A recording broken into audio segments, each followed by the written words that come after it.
Welcome to the CBS Radio Mystery Theater Archives, the only YouTube channel which has the original classic episodes of the CBS Radio Mystery Theater in order with no ads. Thank you for listening, and now, enjoy the show.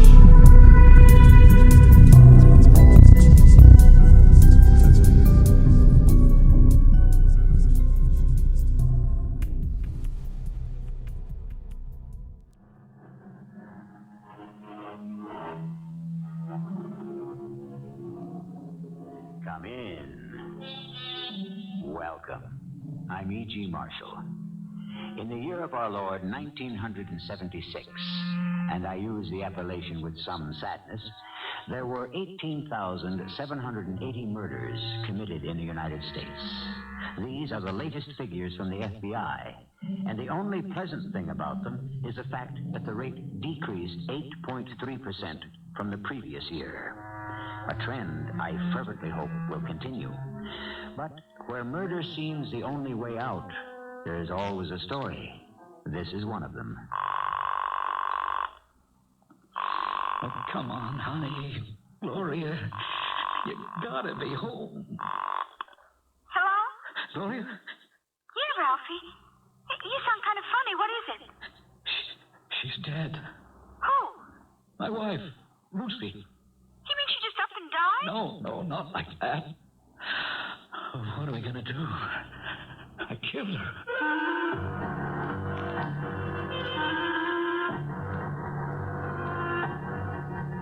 Our mystery drama, A Better Mousetrap, was written especially for the Mystery Theater by Ian Martin and stars John Beal. I'll be back shortly with Act One. While on the subject of statistics, here's one for you. 1970 was the last year most metropolises in the U.S. enjoyed a population advance. Ever since then, the amount of people in the cities has been declining. Where have they gone? Mostly to the suburbs.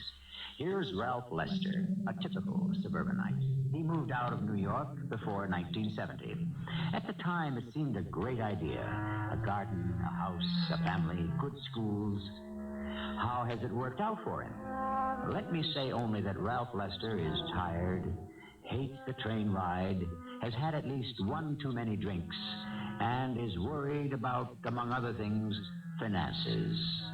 He doesn't know yet how worried he ought to be. Lucy, the laundry boy is home. For crying out loud. Where are you? Lucy? Where is she? Hey, Lucy, I'm home. Where are you? I'm upstairs, Ralph. Oh, okay. What are you doing? I'm packing. Huh? Never mind, I'll be right down. No, that's all right. I'm up here already. How about a drink if I rush him? What time is dinner? I haven't any idea. Well, what does that mean? Dinner is your problem, Ralph. Oh, you mean you've eaten already or something?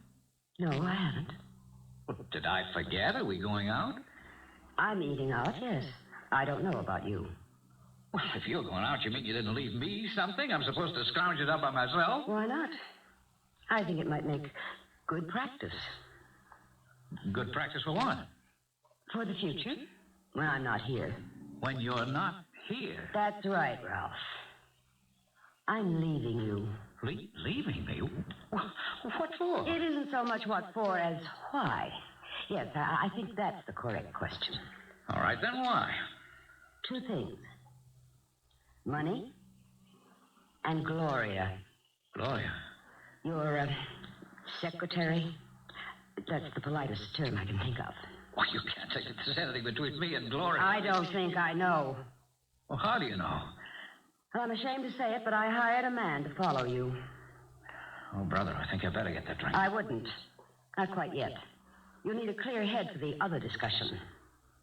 What discussion? Money, Ralph. My money. I hope you still have it because I want it.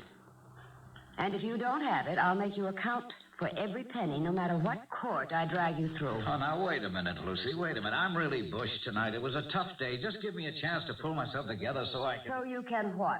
Make up some new lies? Now, just hold up.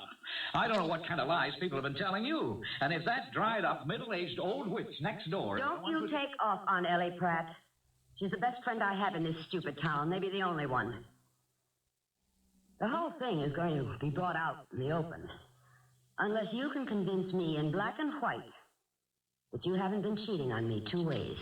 Robbing me blind and carrying on with another woman. Oh, Lucy, I swear I don't know what you're talking about. Don't lie to me anymore. You talked me into giving you $300,000 worth of bearer bonds to turn into cash. Sure, it's a time to stay liquid. The minute I decide the market's right, we can jump in and make a joint... It's my money. Well, you know what I mean. No, Ralph, I don't. Because, you see, I've been checking into something else about all the money Father left me. And that you were holding, building into a fortune. What do you mean? I got Father's old lawyer to dig into just what securities I hold. The ones you were supposed to have bought for me.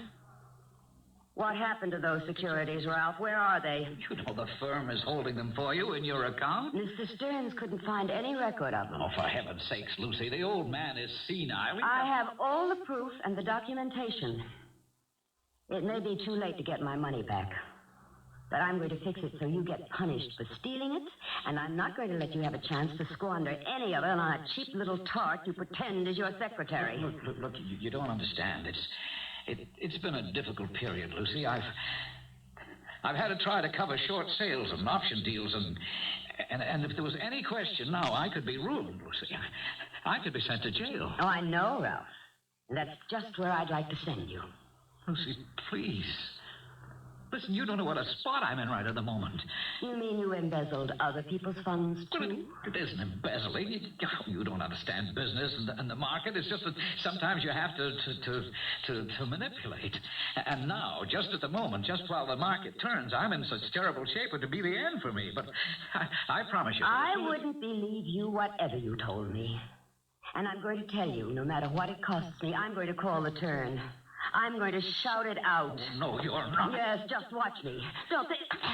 Just let go of me. What are you doing? I'm trying to shut your mouth if you... Ralph, be careful. You're choking. Lucy, are you going to ride along with me until I get out of... I'll see you in hell first off. Ralph, you're choking. No, not until you promise. Are you going to promise to button up? Lucy, if you think for one moment that I'm going to let you nail me to the wall, you get another guess coming. After all I've put up with, an older woman mewling and scolding just because you thought you had the whip hand of money, just because you...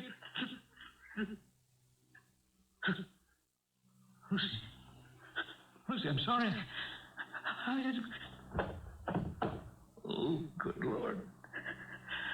Lucy? Oh, no, she can't be. She's dead. Oh. What am I going to do now? Call Gloria. Yeah.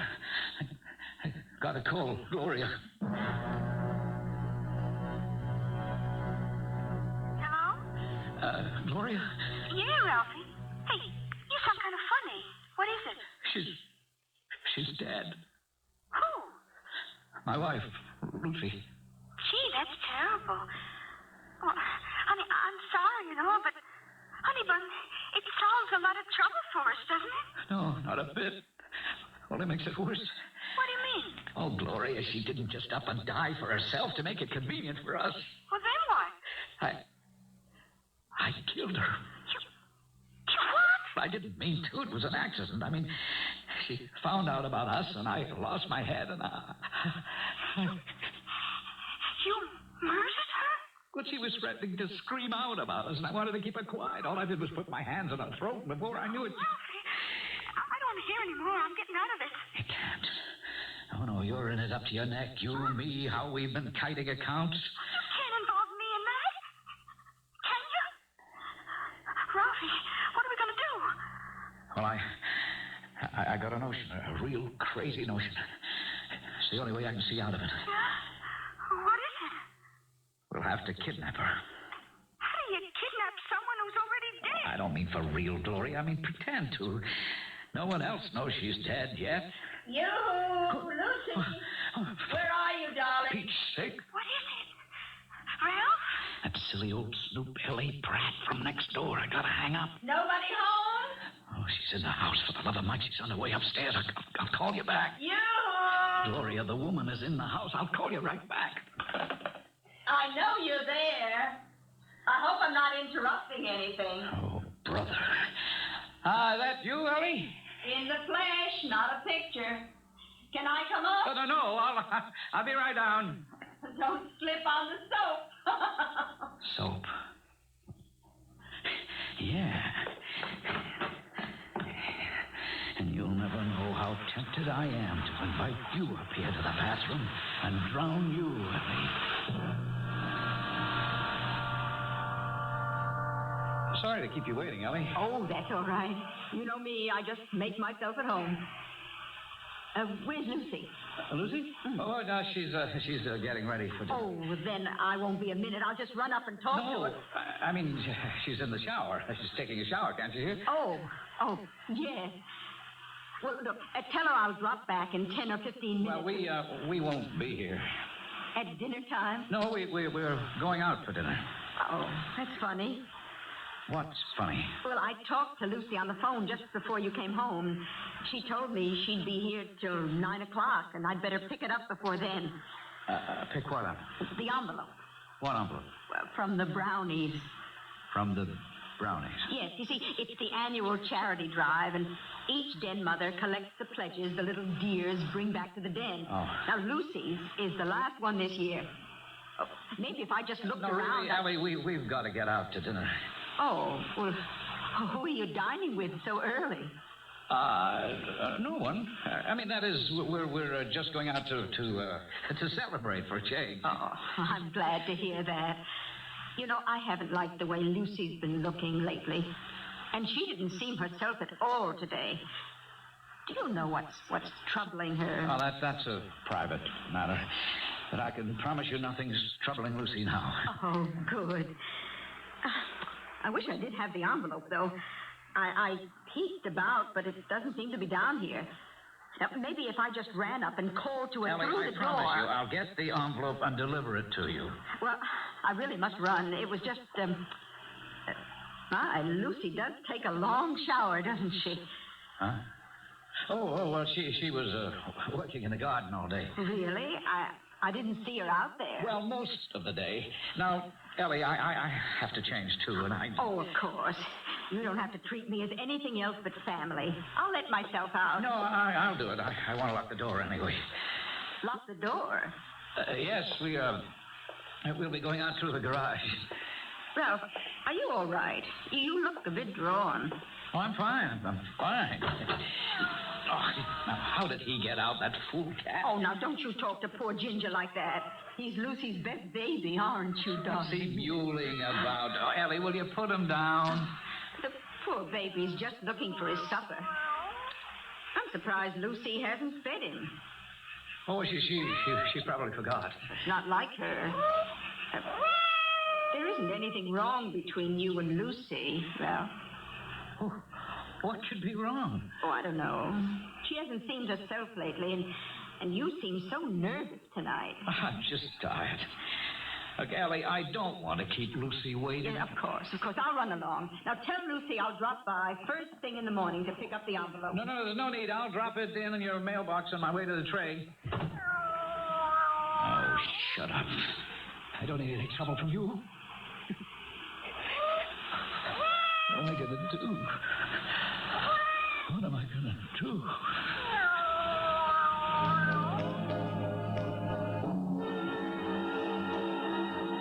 What indeed, Ralph Lester? Murder in itself is a shocking enough thing, but when you are practically caught in the act, it's enough to unnerve the strongest mind. Still, you've been quite clever keeping Ellie away. No one knows yet that Lucy is dead. You still have a chance. But, and that's the large question, how are you going to use it? I shall return shortly with Act Two. We left Ralph Lester in sheer panic, wondering what on earth he could do. The effort of controlling his emotions and trying to act normally with his next-door neighbor after he had just murdered his wife has left him drained, his knees weak, his mind a blank that tries to shut out the terrible reality. Now, suddenly remembering a vagrant thought that had crossed it earlier, he goes to the phone to talk to his girlfriend, Gloria. Gloria, it's our only chance. I don't know, Ralphie. I certainly didn't bargain on murder. It isn't going to be murder. I told you it's going to be a kidnapping. Only the victim will never turn up. Do you think you can make the police believe that? With your help, yes, I think I can. I'll even seem to pay a ransom and make it look like the money's been picked up. And I have a way to get it back. Why don't you just take the money and run, Ralph? Spend my life hiding out and looking over my shoulder? No way. After the kidnappers don't return Lucy, I'm taking that money to cover all we've stolen out of our customers' accounts. We? Oh, yes, you're in this too, Gloria. You try to sit back and let me get hooked for murder, and I'll drag you in with me. You wouldn't do that to me. Don't tempt me. Look, Gloria, baby, don't you see? As soon as the heat's off, her will leaves everything to me. So you and I can live like royalty the rest of our lives. We'd still be that rich? Lucy was rolling in money. Honey, don't let me down. Oh, of course, I'm with you. Now, just tell me what I have to do. Okay, here it is. I want you to send a letter a very special way. But it's important that the postmark is New York. What do you mean, a special way? I want you to take a bunch of old newspapers, magazines, circulars, anything with print, and cut out the letters to spell out the message. And now, here's what it should say. Yeah, this is Fairburn Police. Detective Sergeant Castelli speaking. Yes. Could I have the name and address, please? That's Ralph Lester. L-E-S-T. Yeah. Check. And you just got home. You're quite sure your wife is missing? Just for the record, you got back at what time? 12:05. All right. Now, try not to worry, sir. Your wife may have been scared and run to the neighbors. Yes, sir. We'll be there right away. You want me to use the siren, Lieutenant? No, Sergeant Castelli. No sense waking up the whole community this time of night. You think this is just a false alarm, huh? A break-in? Nope. The wife, who knows? Could be some domestic squabble. The guy sounded cold-sober, Lieutenant. And I figure you must think there's more to it than that since you hiked along. Ralph Lester's an important citizen in this town, Ricky. He pays enough taxes he can expect VIP treatment. Yeah, rich neighborhood. Yep. He's a big stockbroker in New York. And his wife was the daughter of A.B. Trumbull. Cosmetic business. Millions. It could just be she was snatched. Kidnapped? I thought you figured she just walked out. I don't figure nothing till I get all the facts. Or as many of them as I can. Better take Long Point Road. We make better time. And, Mr. Lester, when you got back from the movie, you found that the house had been broken into. And your wife was missing, huh?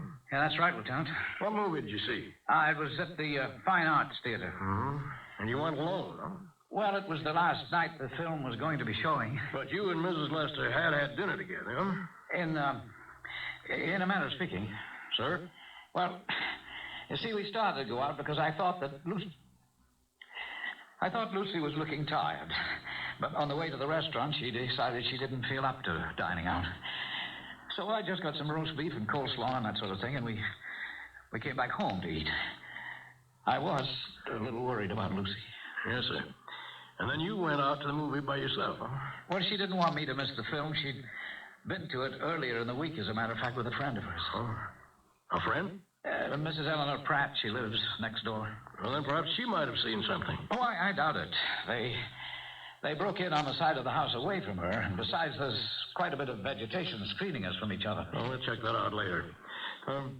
Can you think of any reason why your wife might have been kidnapped? Well, not really, except that, of course, her father was a very prominent man. Well, he's been dead for many years, hasn't he? Yes, nearly 7 years now. But, of course, my wife was his sole heir.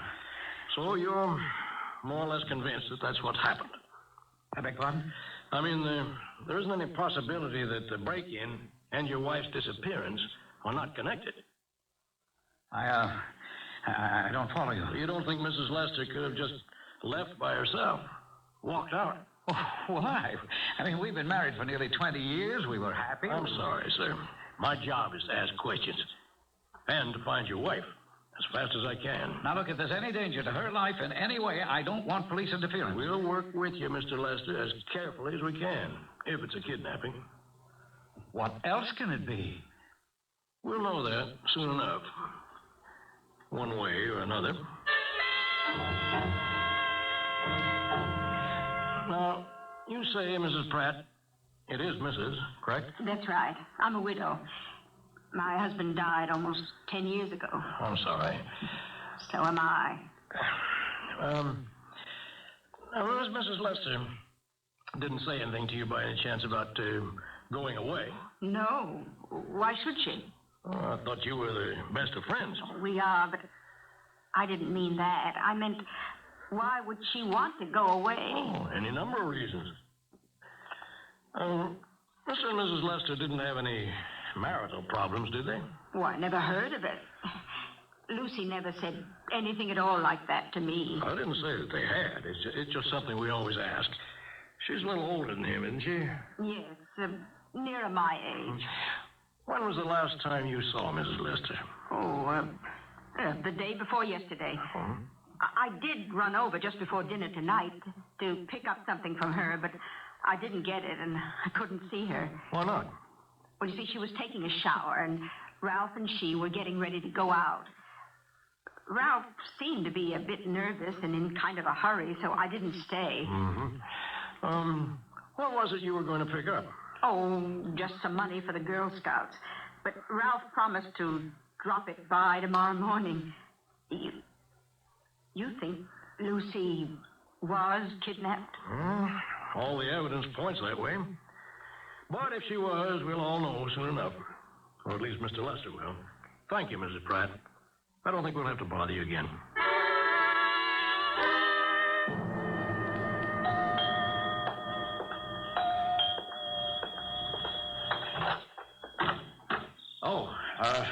Good morning, Lieutenant.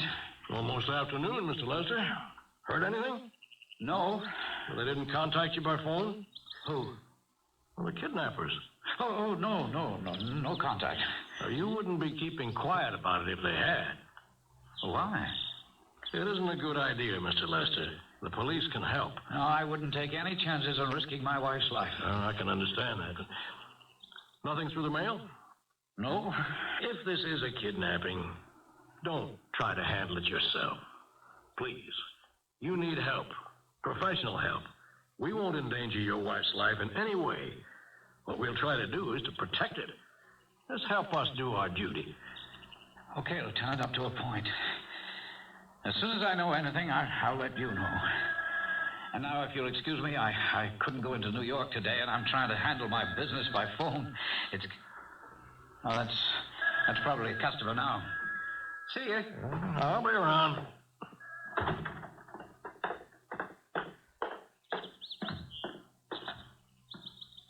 Okay, Sergeant Castelli. No news yet. Where to now, Lou? Let's take a short hop next door to Mrs. Pratt.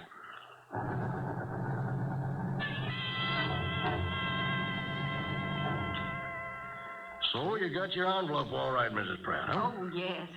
Ralph must have put it in my mailbox early this morning. You look a little strange. Something troubling you? Oh, it's just something personal. And I didn't get much sleep. I'll try not to let this bother you, ma'am. Mrs. Lester will be all right, I'm sure. Oh, I'm not worried about Lucy's disappearance anymore. At least not that way. That wasn't what kept me awake.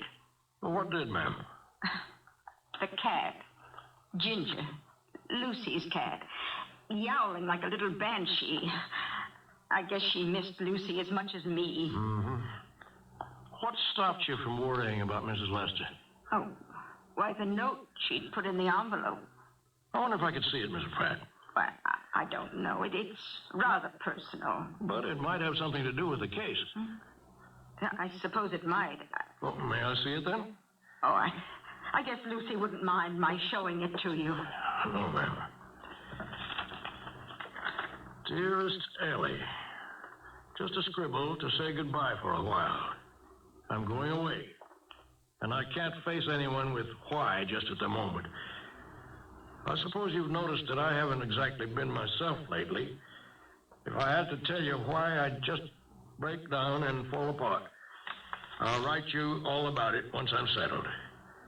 I have valued, and always will value, your friendship. Yours, Lucy. Just what would you figure this had to do with the case, ma'am? Why, it accounts for her disappearance. Does that sound like she was kidnapped? No, ma'am, it doesn't. But then, this was written before the break-in. Sounds like.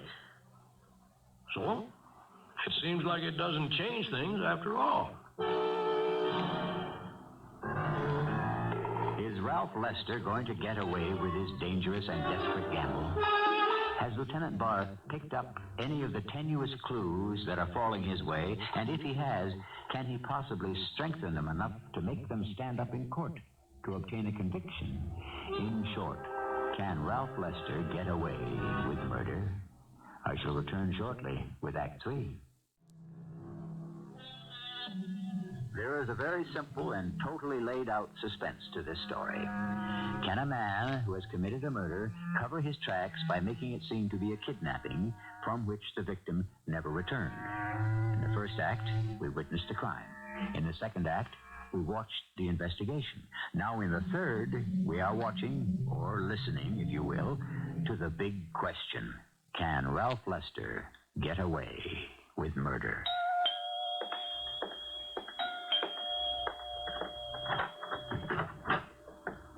Morning, Mr. Lester. Morning, Lieutenant. Come right on in. You say you've had a communication from the kidnappers?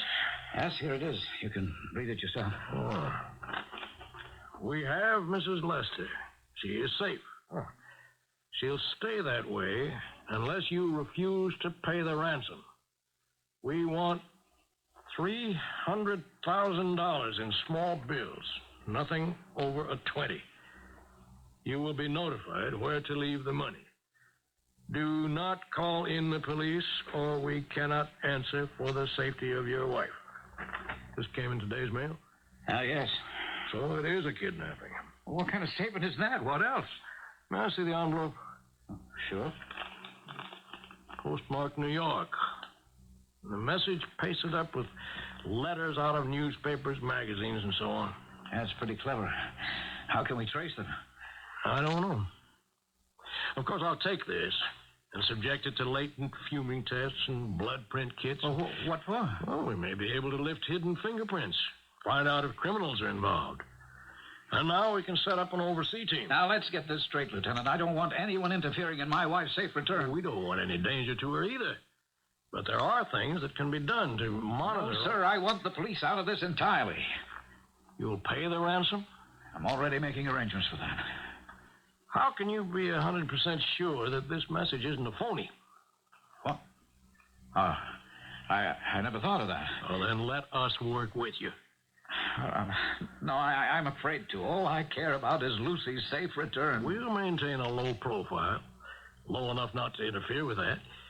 The thing is, with kidnappers, you can't trust them. Lieutenant, tell me something. Do you have some idea that my wife wasn't kidnapped? Why? I don't know. It's just your attitude. Let's put it, Mr. Lester, that I'm afraid you want to handle too much of this by yourself. And it's tricky business. Now, if someone's holding your wife, you're going to be contacted, probably by phone. You going to try to handle it from there on in? I mean, the drop-off and the exchange? Well, that's what this note told me to do. Well, supposing you pay the ransom and you don't get your wife back. If you don't work with us, who's to know what happened? Oh, Okay, I'll work with you. Check. Now, the normal thing is you'll get a phone call. We'll try to trace it. But I'd guess no chance. Whatever they tell you, we'll take it from there, okay? Now, what we wait for is a phone call.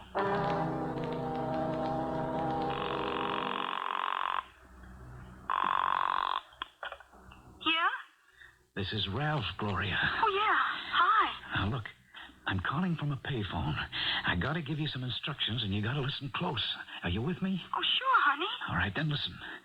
At exactly 8 p.m. this evening, I want you to go to a public phone booth and call me at my place here in Connecticut. Have enough change to put the call through from your side. Now, look, you know that sexy whisper you have? You mean like when I say, are you my big, strong baby who's going to make his mama happy? Yeah, that's it. I want you to use just that tone. Call me at exactly 8. And here's what you say.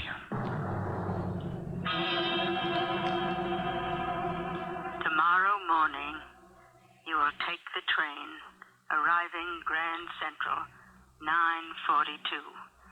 You will have the money with you.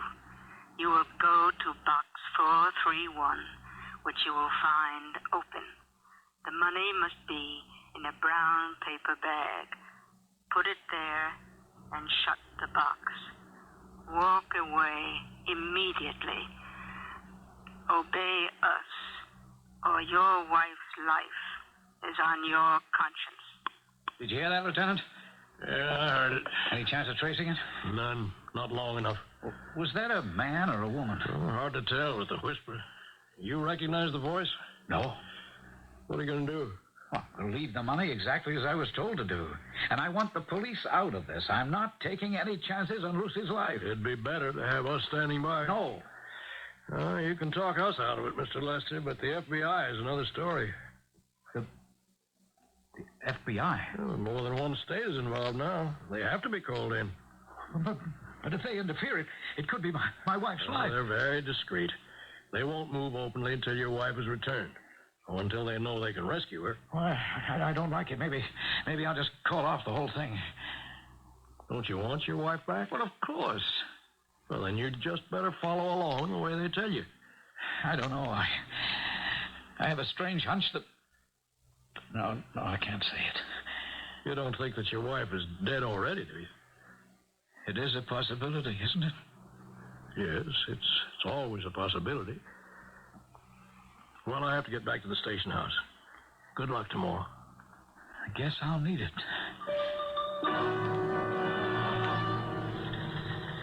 Hey, but what happened, Lieutenant? Come on back in my office out of this racket. He left the door, didn't he? Yeah, just as ordered. Let's get in the office.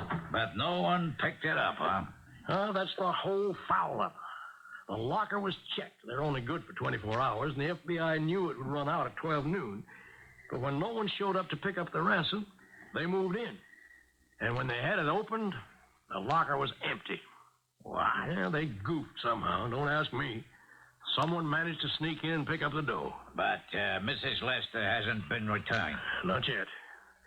If ever. Hey, you think... Lieutenant Barth speaking. Oh, yes, Mr. Pratt.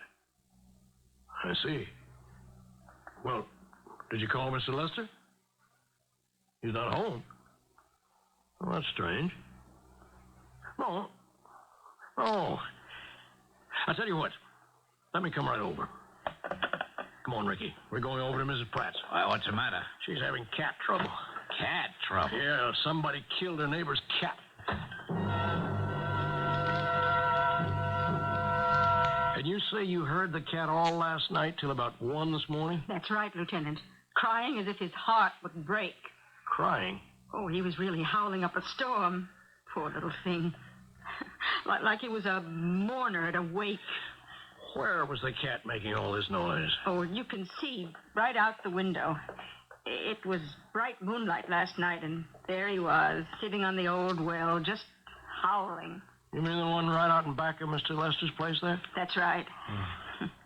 I remember years ago when we all depended on it for water, before the Farmdale hydraulic put the pipes in. And that's where the cat was yowling. Yes. I thought he'd never stop. But he did. Yes. Just as I thought I'd have to go out and do something about it. Poor little pussycat. Mourning Lucy not being here. And then this afternoon, you found the cat's body. Yes. In the bushes between your property and Mr. Lester's. Yes. Strangled. Yes. No possibility another animal could have killed him. I don't see how. There wasn't a mark on him otherwise. Who do you think would kill a cat like that, Mrs. Pratt? I don't know. There'd have to be some motive other than the fact that the poor animal was making a noise. That's what occurred to me. I think we both guessed what it was. But proving it is something else again. Would you be willing to help me? Any way I can. Do you think that you could sound like the late Mrs. Lester? Well, I suppose you must know that we found her body there. Do you think that you could sound like Mrs. Lester? But why is this necessary? If Ralph killed Lucy and you found her and you know it, why don't you just arrest him? Well, the kidnap plot was very clever. How could we ever prove that the supposed kidnappers didn't kill her? The only way we can be sure he gets punished is if he convicts himself out of his own mouth. I think if you help, we can make him do that. Then for Lucy's sake, count me in.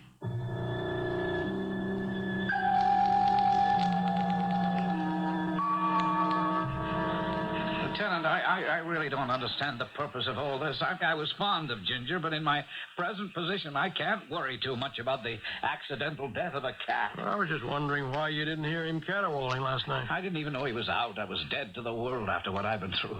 You sure you didn't hear him? How many times do I have to tell you? No. Well, who do you suppose killed him?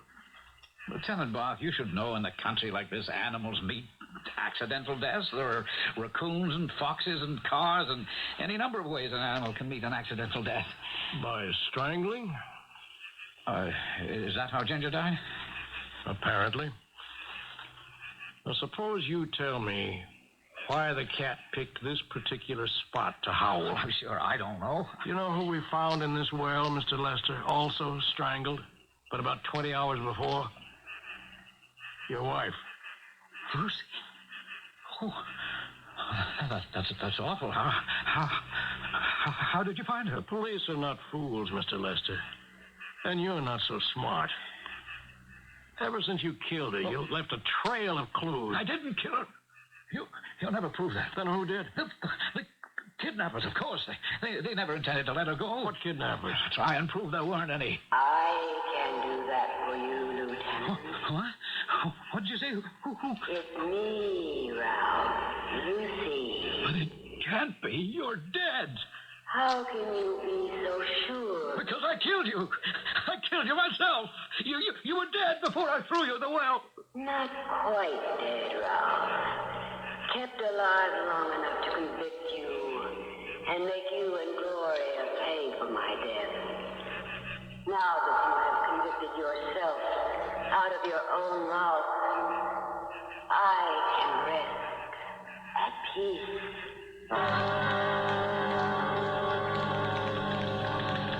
Yeah, but Lieutenant, I still don't see why it was all necessary. We knew the guy killed her. Too many loose ends, Ricky.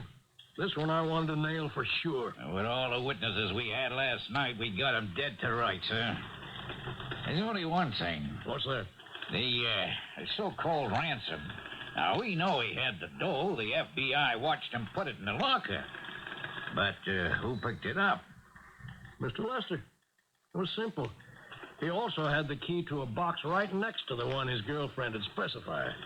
His body was enough to cover the fact that he put the money in that box instead of the one the supposed kidnapper had named. He intended to go back and pick it up later. Only time ran out on him now. Thanks to an interested neighbor and a poor little cat who mourned his mistress too much, but not wisely. I'm kind of sorry for the cat. Yeah, so am I. Except that if it hadn't been for him and Mrs. Pratt, he might have got away with it. It's a lucky thing the cat was let out of the bag. The best laid plans of mice and men, etc., etc. But then mice are notoriously unlucky where cats are concerned. And any man that marries an older woman for her money is scarcely a lion. Ralph Lester was a mouse who tried to roar, but didn't quite have the native ability or cleverness. He ended up in his own mousetrap, and deservedly so. I'll be back shortly. The crime of passion is a sad thing, because it cannot, by its very nature, be totally reprehensible.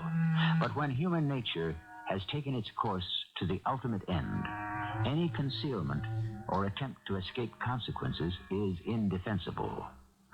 Thanks to Lieutenant Bart's handling of the case, no judge or jury on record could do less than to give Ralph Lester the full sentence he deserved. And for Gloria, who had been an accessory, if not before, at least after the fact, she was lucky to escape with a long term on probation. Our cast included John Beal, Joan Lovejoy, Ian Martin, and Bryna Raeburn. The entire production was under the direction of Hyman Brown. I hope you enjoyed this episode of CBS Radio Mystery Theater.